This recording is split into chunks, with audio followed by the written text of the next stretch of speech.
Assalamualaikum warahmatullahi wabarakatuh. Berjumpa lagi di channel An-Nasihin Belaga. Baru beberapa hari yang lalu, kemarin, ada video yang beredar di channel Gus Fuad Pleret yang menayangkan Tuan Muda Kori. Beliau banyak menyampaikan hal-hal dan itu terkait dengan polemik nasab dan lain sebagainya.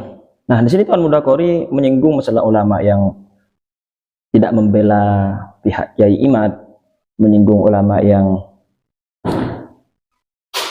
menekan atau mencegah apa yang dilakukan Kiai Imad dan Tuan Muda Kori dan yang lain. Nah, sampai Kiai Muda Kori ini menyinggung masalah penolakan dari beberapa oknum orang di Madura ketika Kiai Imad dan beberapa orang ditolak untuk hadir di Madura. Ya jelas karena alasannya Kiai Imad ini ingin menyampaikan, ingin mensosialisasikan apa yang sedang beliau gencar sampaikan di publik. Ketika Habib Rizik, Habib Hanif, dan orang lain banyak sibuk dengan permasalahan di Rempang, ini Tuan Muda Kori masih belum move on dari masalah perdebatan nasab di Kesultanan Banten karena beliau yang terus digempur dalam perdebatan tersebut. Kita lihat video Tuan Muda Kori ini. Nah, ini Kiai Imad mau pergi ke Madura sama saya mau menyampaikan kebenaran, ya diboikot. Bahlul itu namanya. Iya, mana kepinterannya? Katanya jago baca kitab, kiainya hafal Quran katanya. Ubaidillah sakti, amal pakai mukadam 70 kali mi'raj. Ya, ilmunya tinggi. Mana buktinya?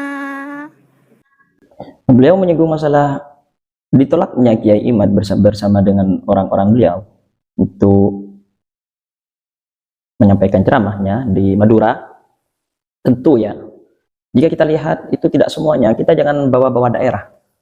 Dalam beberapa video dulu, udah beberapa bulan, itu banyak beredar video Kiai Madura mengakunya dari keturunan Huju ini menolak Kiai Imad. Kemudian ada juga dari golongan Kiai ini, ulama Madura menolak Kiai Imad. Nah, itu sebenarnya tidak baik ya, menggunakan nama daerah, menggunakan keturunan siapa, bersatu ingin menolak, bersatu ingin mendukung dan semacamnya, karena ya kurang etis kalau membawa nama-nama daerah, karena semua masing-masing memiliki pemikiran dan pegangan pedoman. Nah, memang ada yang ingin mengundang Kiai Imad, kemudian ada yang menolak. Nah, ini justru baiknya kita jalan tengah. Jalan tengahnya ya hindari konflik. Kita ya sudah damai-damai saja. Jika ada yang menolak, ada yang mendukung, ya sudah. Kita di sini bukan hanya di Madura. Banyak ulama-ulama sepuh, ulama-ulama dari organisasi, dari satu daerah, ulama-ulama sepuh, itu secara bijak menyampaikan dan memberi instruksi bahwa hentikan. Ya bukan hanya di Madura. Jadi jangan menyalahkan satu daerah dan lainnya. Gitu. Maka tuan-tuan semua yang ada di seluruh Indonesia khususnya, demi Allah saya minta tolong sama sampean. Ungkapkanlah kebenaran ini. Ya. Ungkapkanlah kebenaran ini tuan-tuan semua. Ya. Mau kiai sorbannya pendek, kiai sorbannya setengah, kiai korbannya panjang sepanjang kereta api, ya. Tolong cari kebenaran, jangan pembenaran. Cari kitab-kitab. Ada nggak yang menuliskan Ubaidillah anaknya Ahmad bin Isa? Tetapi jangan kitab yang kemarin sore. Lah Ubaidillah hidupnya 400 abad 4 Hijri. Masa dalilnya abad ke-12 atau abad ke-9 Hijri? Kan offside. Begitu loh. Bagaimana kita mengenal, memverifikasi orang yang ada di abad 4 Hijri dengan dalil yang ada di 9 Hijri? 500 tahun harus ada datanya. Nah, ini lagi. Perdebatan ini kan sudah lama. Dan sudah panjang lebar disampaikan. Saya sarankan bagi Tuan Muda Kori, beliau harus membaca tentang kitab-kitab nasab. Ini kan dipermasalahkan, yang dibincangkan, yang didiskusikan ini adalah masalah nasab, dan ketentuan-ketentuan nasab itu ada dalam ilmu nasab. Beliau lihat dalam ilmu nasab, beliau baca ilmu nasab. Bukan hanya baca kitab-kitab nasab. Jangan hanya mencari nama dalam kitab nasab, tapi cari, pelajari tentang ilmu nasab. Maka beliau akan paham. Entah beliau ini bisa paham atau tidak. Harusnya sesuai dengan keilmuannya seseorang itu berbicara. Kalau dibahas nasab, ya ketentuannya harus sesuai dengan ilmu nasab. Itu saja. Dan mencari bukan hanya di kitab nasab. Kitab sejarah dan kitab nasab ini adalah saling berkaitan. Keduanya saling berkaitan. Bisa dikatakan ilmu nasab ini adalah cabang dari kitab sejarah. Ahli nasab, nasabah itu mencari nama seseorang dalam jalur nasab, itu bukan dicari hanya dalam kitab nasab saja. Sedangkan Tuan Muda Qori dan lainnya, mereka hanya fokus dalam kitab nasab. Mereka bukan ahli nasab. Sedangkan ahli nasab bisa mencari dalam manuskrip, dalam kitab-kitab sejarah, dalam kitab-kitab yang berkaitan dengan nasab, dan lain sebagainya. Mencari informasi dari data-data yang lain. Sudah disebutkan itu oleh Ibnu Hajar. Ibnu Hajar bukan ulama kemarin sore. Keilmuannya bukan cemen, Al-Janadi dan lain sebagainya. Bukan ulama cemen yang menyebutkan nama Ubaidillah.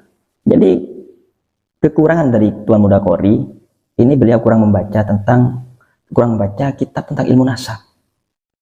Baca kitab ilmu nasab, bukan hanya mencari nama dalam kitab nasab. Lu dulu katain keturunan Wali Songo orang ada. Iya betul. Lah sekarang keturunan Wali Songo udah maujud nih. Udah ada kelihatannya. Punya manuskrip. Punya data, tes DNA juga udah. Ini tes DNA takut. Dulunya bilang halal, wajib, sekarang haram. Cie. Nah, ini terkait dengan tes DNA sudah dipaparkan sebelumnya. Ya memang ini celah bagi para habaib. Ya kita harus jujur.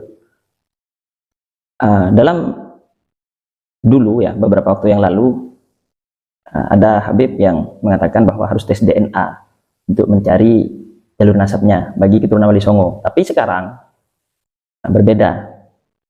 Pernyataannya berbeda. Bahwa tes DNA tidak demikian dan seterusnya. Ya itu memang ada, kita akui, harus yang apa yang ada kita sampaikan, jangan dinafikan, memang ada itu.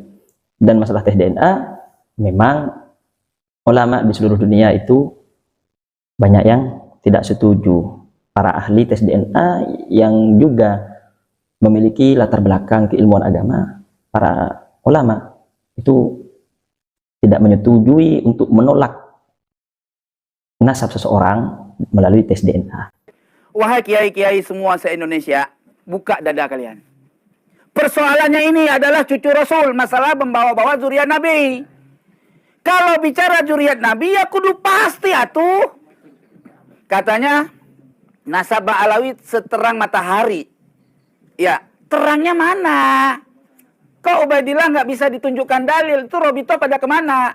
Ahli nasab yang ada di Robito, Robito pada kemana aja? Itu buku-buku nasab yang udah disebarin, tanggung jawab dong. Kasihan tuh Habib-Habib itu pada, itu buku nasabnya mau dibawa kemana? Munsibnya itu kemana tanggung jawabnya? Lah ini timbang lawan 2 orang, 3 orang di se-Indonesia, Kiai Imad, Said Muda Qori, lagi nongol sama Kiai Mogi, sama Gus Pakih, ya.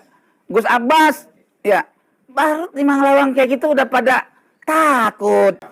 Apa yang disampaikan Tuan Muda Qori tidak sesuai dengan apa yang disampaikan Kiai Imad dulu. Dulu Kiai Imad mengatakan siapapun yang ingin berdebat masalah nasab, tidak harus dari habaib, siapapun, kiai atau siapapun ulama, seluruh dunia beliau tantang untuk berdebat masalah nasab. Tapi ini Tuan Muda Qori mengatakan khusus hanya Robitoh Alawiyah harus menanggapi, harus berani berdiskusi dengan Tuan Muda Qori, dengan Kiai Imad, dan Tuan Bagus Mugi, dan lainnya. Dianggapnya takut para habaib, tidak ada yang nongol. Padahal dalam debat di Kesultanan Banten, itu jelas banyak yang hadir. Ada habaibnya, ada ulamanya. Ini kan tidak sesuai fakta. Tuan Muda Qori di saat itu malah kewalahan karena beliau tidak memahami, tidak menguasai masalah ilmu nasab. Sampai pada al-isnanu didun, salah al-isnadu dinun. Nah, itu Tuan Muda Qori harus mengakui itu kewalahan beliau menanggapi para ulama, dan Kiai Imad tidak hadir. Apakah pakai sistem nyuruh kiai-kiai cemen-cemen suruh tantang kita? Jangan begitu ya. Kalau kira-kira yang mendukung Mbak Alawi punya ilmu, ya datang diskusi baik-baik, santun. Enak kan bawa kitab, sharing gitu loh, sharing. Jangan kayak kemarin debat kusil ya. Kalau ulama yang mendukung para habaib ya disuruh hadir, berdiskusi, sharing. Nah, dulu bilangnya disuruh debat terbuka, sekarang disuruh diskusi, disuruh sharing. Sebenarnya kurang apa lagi? Sudah cukup sebenarnya, saya rasa. Tanggapan-tanggapan dari para ulama perbedaan ini, Tuan Muda Qori masih belum move on sepertinya. Tuhan, mungkin ini aja yang dapat saya sampaikan. Mohon maaf lahir dan batin bila mana ada kekurangan. Al-insanu mahalul khati wan nisyan. Saya manusia, bukannya malaikat dan bukannya juga para nabi. Di akhirnya beliau mengatakan, mohon maaf ya jika ada salah, karena al-insan mahalul khata wan nisyan. Beliau salah bacanya al-insanu mahallul khoto'ih wan nisyan, bukan mahallul khot'ih wan nisyan. Ya, seringkali Tuan Muda Qori salah baca. Disinggung pula para ulama-ulama yang pro kepada habaib, tidak ada yang menanggapi. Kita lihat channel dari Habib Rizik Syihab, Islamic Brotherhood, sibuk dengan Rempang, LC official juga, dan juga Gus Rumail. Ini ibaratnya Kiai Imad itu ketika membahas masalah nasab ini, kan beliau sering bersinggungan dengan Gus Rumail. Ibarat orang main bola, ketika bermain bola, ini Kiai Imad bukan mencari bolanya. Ketika beliau sudah kesulitan melawan Gus Rumail, malah bukan bolanya yang ditarget, malah Gus Rumailnya yang ditendang. Ya sudah sama tahu masalah apa, yakni masalah sejarah. Sudah bukan dalam masalah nasab lagi, tapi dalam hal lain yang Kiai Imad serang dari Gus Rumail. Ya, kurang lebihnya saya mohon maaf. Wa akhiran, wassalamualaikum warahmatullahi wabarakatuh.